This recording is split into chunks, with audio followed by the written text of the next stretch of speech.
অনূর্ধ্ব-19 বিশ্বকাপে পরপর টানা দ্বিতীয়বার জয় টিম ইন্ডিয়ার। দুই ভাইয়ের বিধ্বংসী শতরান। ক্রিকেটের আপডেটগুলি জানতে লাইক, কমেন্ট এবং সাবস্ক্রাইব করে সঙ্গে থাকুন। আজকে দুটি খেলা নিয়ে আলোচনা করব। একদিকে চলছে অনূর্ধ্ব-19 বিশ্বকাপ আর অন্যদিকে জাতীয় দলের ইংল্যান্ডের সঙ্গে টেস্ট সিরিজ। অনূর্ধ্ব-19 বিশ্বকাপে আয়ারল্যান্ডকে বিধ্বস্ত করল ভারত। 201 রানে ম্যাচ জিতল উদয় সাহারানের ছেলেরা।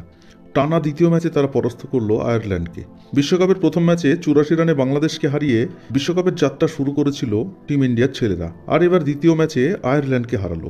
ভারত এ দল প্রথমে ব্যাট করতে নেমে মুশির খানের সেঞ্চুরিতে ভারত 7 উইকেটে 301 রান তোলে।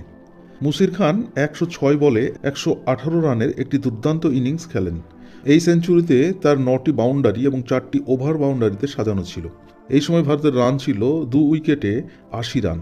কিন্তু মুশির খান এবং উদয় সাহারানের গোছানো ইনিংসের উপর ভর করে বড় রান খাড়া করে ইন্ডিয়ার ছেলেরা। জবাবে ব্যাট করতে নেমে আয়ারল্যান্ড গুটিয়ে যায় মাত্র 100 রানে।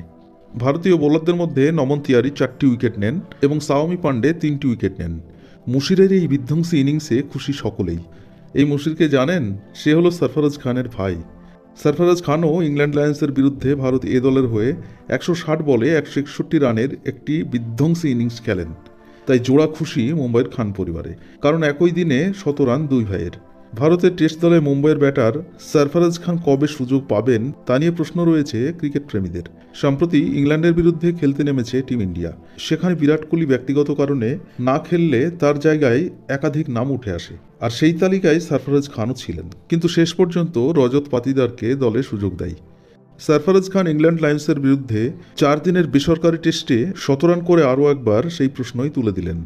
সম্প্রতি ভারতীয় এই দলের হয়ে ধারাবাহিকভাবে পারফরমেন্স করাই ইরফান পাঠানও সরফরাজের হয়ে সোশ্যাল মিডিয়ায় সওয়াল করতে দেখা গেল। 44টি প্রথম শ্রেণীর ম্যাচে 68.2 গড়ে 3971 রান করেছেন সরফরাজ। রয়েছে দ্বিশত রান, এমনকি ত্রিশত রানও।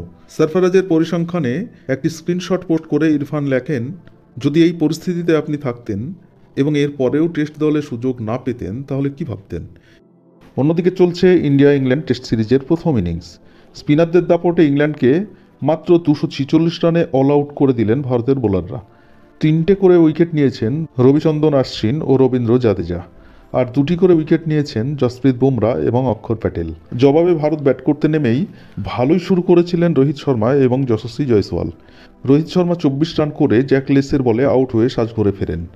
এরপর শুভমন গিল 17 রানে এবং যশস্বী জয়সওয়াল দুর্দান্ত ইনিংস খেলে 76 রান করে অপরাজিত থেকে দিন শেষ করেন। দিন শেষে ইন্ডিয়ার স্কোর 1 উইকেটে 119 দাঁড়ায়। সেকেন্ডেতে নেমেই শুরুতেই ভারত 2 উইকেট খুঁয়ে বসে।